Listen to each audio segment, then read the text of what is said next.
I just want to say thank you. I've been listening for 3 years. I found you via Tony Robbins, and then I went to look for Tony Robbins' teacher, so I found Wayne Dyer. And then I said, well, who's teaching Wayne? So then I found you in a conversation you had taped, I'm not sure what year. And it basically made, Wayne Dyer was talking about his dad. I don't know if you remember this, but anyway, it made him look like you were teaching him as a child. And it was amazing. Isn't that a remarkable thing, that a magnificent, well-renowned teacher like Wayne Dyer is willing to expose himself with an unanswered question, and those watching get to watch him receive the answer to his question in real time. And it was amazing. It was about 2 hours, and I watched the entire thing. I didn't even have the time, and I just stopped everything because I did have the time, and it was amazing. Well, that's what we mean when we say you all teach to the clarity of your example. Yes. Yeah. So I want to tell you about one meditation that I've had, and then I want to ask you a question. When I meditate, not all the time, I meditate every day. I get up early, 4:30, I work out, then I meditate, because I feel like my brain is more open after I work out. And then I listen to you for about a half an hour, and then I start my day. I have 5 kids between me and my significant other, so I'm busy. But so that time is precious, just like you said earlier, time is precious. And so meditation is very important to me. And you talked about daydreaming earlier, and this is what those meditations are. And so I was extremely tired. It's about 8:30. This is a week and a half ago. And I have a meditation space in my house. I have a little corner that stays with the pillows and everything that's ready at any time. That's pre-paving right there, and expectation. Yes. And it's on the way to my bedroom. It's just in this little corridor. So I walked by it, and I saw the lights flicker. And I was exhausted. I ran my kids around. There was all the kinds of activities. And I said, oh, Esther says that Jerry visits her when the lights flicker. And so so I know that, that was somebody. And so my mom passed away 12 years ago. She croaked, as you would say. And I truly believe that, because she is everywhere. So anyway, I said, okay, Mom, I'm really tired, but I will do this. And Abraham, I will do this because you said that's what it is. And that had never happened before. There had been other messages, but never lights flicker like you specifically had said. And so I laid down on my meditation mat, and I have like several pillows, and I usually don't lay back on all of them, but I was so exhausted. I just said, all right, I'm going to do 10 minutes with water, just a water. I just looked up a random 10-minute water meditation. I put on the water meditation, and I laid back, and instantly I was under the influence, is what you call it, and what I now call it. And when I went under... Now, before you go further, we just want to emphasize what you just said. So that meditation place is already there, and it has the expectation of it. You were in a state of being really ready to just let go of your responsibilities of the day. In your words, you were sort of exhausted or tired of trying.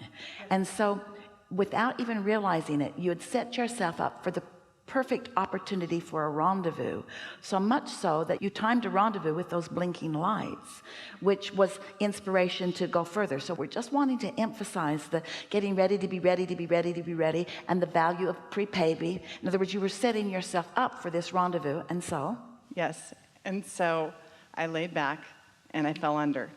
And when it happens, when I fall the way that I did that time, I can see myself. I'm walking along this path. It's fall. I'm just on this path with beautiful trees everywhere, and I'm walking along this path, and I come upon this large tree. All right, so let us just say to everyone else, she's utterly in the receptive mode. In the receptive mode. In other words, she's not thinking these thoughts. She's not trying not to think these thoughts. She's just in the receptive mode, where what's in her vortex is bubbling up into a vision that she is receiving. Yes. That's exactly what it feels like. I'm not thinking whatsoever. There's no connection. Well, there's a difference between thinking a thought and receiving a thought. Yes. It's really a good thing to acknowledge whether you're thinking or whether you're receiving. And it's nice to deliberately think good feeling thoughts. But, oh, wow, when you're in the place where you're receiving. Yes. Yeah. It's awesome. So I'm on this path, and I come upon this tree, a tree so big I can't get my arms around it, right? And it's solid gold. So I come upon this tree, and I'm standing there, and I'm looking at it, and I say, there's a little branch that had like broken off, and but it was still golden. And I said, what, what's the mess? What am I supposed to do? And I'm standing there, and I go up and I kind of like grab the branch, and right away I hear a voice that says no. And so I step back, and I'm like looking at the tree, and I said, well, am I supposed to, in my brain, I'm not talking to myself, but in my... Our explanation of that is that you're in the receiving mode, but you're doing what Esther's trying to do. You're trying to get too practical too soon. Right. So you're trying to turn this into some sort of a message. Right. Do I do this? Do I do this? But you're still under the influence enough that you know that you can feel that that's not the path of least resistance. That's not what this is about. Don't break it off. Don't do anything with it. Anything. Just Right. be there. Right. So I stand back, and I say, okay, well, am I supposed to put my arms around it? No, says the voice. So I step back, and my mother's voice came on, and she said, remember when you were little, you were the tree. And so in first grade, we did a play on the giving tree, Shel Silverstein, and I was the tree. And and I said, yeah, I know, Mom, I was the tree. And she said, no, you were the tree. And then I said, yeah, I know, I was the tree. And then she said, you're the tree. What does a tree do? Well, A tree bees. A tree doesn't strive or try to excel. A tree doesn't even have to run around to find nourishment. It just expects it to come. A tree just stands there and lets the well-being and the resources of the universe flow to it. yes. And it was like, basically, you are enough. Like, you already have all, it's not strive here, go try, do this, accomplish. It was just like, you already have it. Well, you're the tree. It's, now you're putting your words on it. Right. I didn't, well, that's what, Your mother didn't tell you that. no. So- She didn't say that. She didn't say that. You're the tree. Now, what does a tree do? A tree bees. Does a tree self-judge? No. Does a tree run around trying to get attention? No.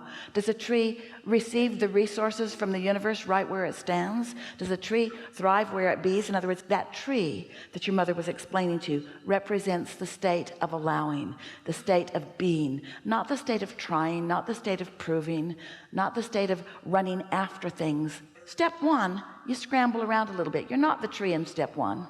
You're the seeker, you're the asker, and the resources are flowing. This is a really good conversation to have in the midst of wanting to be more in the state of allowing. We'd like you all to just be that tree and let the resources of well-being just flow to you. We know that for many, it just doesn't seem enough to be a tree. That's why you're not a tree, is because you didn't plan on being a tree. But you got to be tree-like. You got to be tree-like in that just let the well-being come to you. And so it was so powerful. And I was telling a close friend this story yesterday, and he said, well, what is that around your neck? And I forgot a friend of mine 3 years ago gave me this Tree of Life necklace, and I've been wearing it ever since. That's what this is all about. And so I walk in today, and there it is. And I said, she will call me today. But notice there are the roots. It's what comes before. There's the tree. There's the receivers out here. So can I tell you one more? I just want to tell you one more meditation I had that was the same Before tree. you do. Okay. Before you do. That was so profound. Before you do, we want to talk about meditation and receiving. Yes, that's what my question. We know. Okay.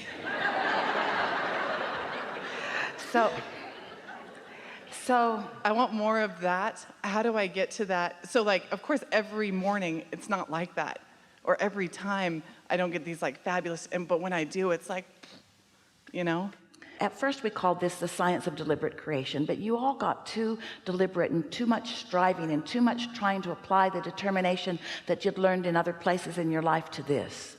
And deliberate creation is really what you want. You want it more than creating by default. So then we began to put the emphasis upon being in the allowing mode, being in the receiving mode, because that really is where the majority of your most productive focus is. And so one of the ways that we've been talking about getting into the receiving mode is by quieting your mind, because if you're thinking thoughts that are in competition, if you're thinking thoughts that have resistance within them, then you create a vibrational struggle within yourself that doesn't allow you to receive. And so the easiest way, it's easier to teach most of you to have no thought than to have a pure positive thought, because most of you don't have a pure positive thought about very many things. Maybe you can find a stick in your pile. So when you quiet your mind, you stop thought. When you stop thought, you stop resistant thought. And when you stop resistant thought, it allows your vibration to rise. So that state of meditation will put you in the receiving mode. But now we want to take it a little beyond that, because you can see how, as we visit with so many people who aren't in the receiving mode, that our dominant intent would be to help them to find the receiving mode. But why do you want to be in the receiving mode? Because when you're in the receiving mode, the ingredients of your vortex can be received by you so that you can begin a conscious, deliberate journey toward what you are wanting. And that's the only way that you are ever satisfied. Satisfaction comes from one place and one place only: having a desire or an intention and moving in the direction of it. Have you heard us say that before? Well, think about it.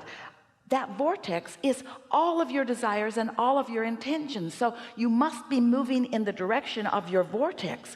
Well, your inner being is there, being everything that you've put there, offering a pure vibration about everything that is there. The law of attraction has caused the gestation of it, and now there is this powerful attraction. And are you a cooperative component? Are you in a state of being that is allowing yourself to be drawn to that? Because for a while we said, and if you read the vortex books, get into the vortex, get into the vortex, but you've got to be in the vicinity of the vortex to get into the vortex. And then more recently, rather than saying get into the vortex, what we are asking you to do is somehow, some way, try to find vibrationally equivalency with what your vortex is, which means don't think a negative thought. We're not even saying to you, think a positive thought. We're just asking you to do whatever you can do to be non-resistant. So many people have heard others talk about their meditations where wonderful things like this happen, where they have visions or confirmation of things. And so many people, in approaching the subject of meditation, want to jump right over there to receiving something. They want to jump right over there and receive. I'm willing. We know you are. Well, you've demonstrated it already. They want to jump right over there to receive something. So the first step in beneficial meditation, it really is to quiet your mind. But when blissful thoughts begin occurring to you that feel like daydreams, that means you're in the receiving mode. That means that you're translating. And so just go with it. For a while, that was happening to Esther. She didn't have any instruction except to quiet her mind, and when her mind wandered, to release the thought. And so when she began being in the receiving mode and thoughts began occurring to her, she would breathe them away, because she thought that that was something wrong that she was doing in meditation. But it isn't a wrong thing. It's just don't try to think the thoughts. And that's what happens to people in meditation. They quiet their mind and then they want to direct the thoughts in meditation. You've already directed the thoughts. You've already filled your vortex full of the components of your thoughts. Now in meditation, quiet your mind. But when the thought begins to come and it feels wonderful to you, just watch it like a movie. Now, did you notice that when you started to get involved in your movie, no one was telling you no? There was no one, because non-physical does not shout no at you. But it felt like no, because you could feel that that was not the purpose of this. That was not the reason for this. And we know you deliberate, wanting to prove yourself worthy beings. It's hard for you to hear that you're already worthy and you don't have to prove, because there's been a whole bunch of bogus information that's been offered to you by people who needed to control your behavior so that they could feel better. Sometimes people say to us, Abraham, you teach selfishness. And we say, yes, we do. Because if you're not selfish enough to care about how you feel and accomplish feeling good, then you will not hook in and you won't have anything to give anyone else. And who is it that's most likely to call you selfish? Someone who wanted you to do what they wanted rather than what you wanted. You're speaking to who I brought today. You're speaking to who I brought today. Isn't that pretty screwy? Yeah, in a separate, not he and I's in a separate relationship, but you're speaking to him. Isn't that pretty screwy? Do not please yourself, please me. And if you please yourself, you are therefore selfish. And so? I love you. I don't need any more. You're amazing. Really good. Yeah, thank you so much. Amazing. All right, let's go. Here we go. We're rocking and rolling now.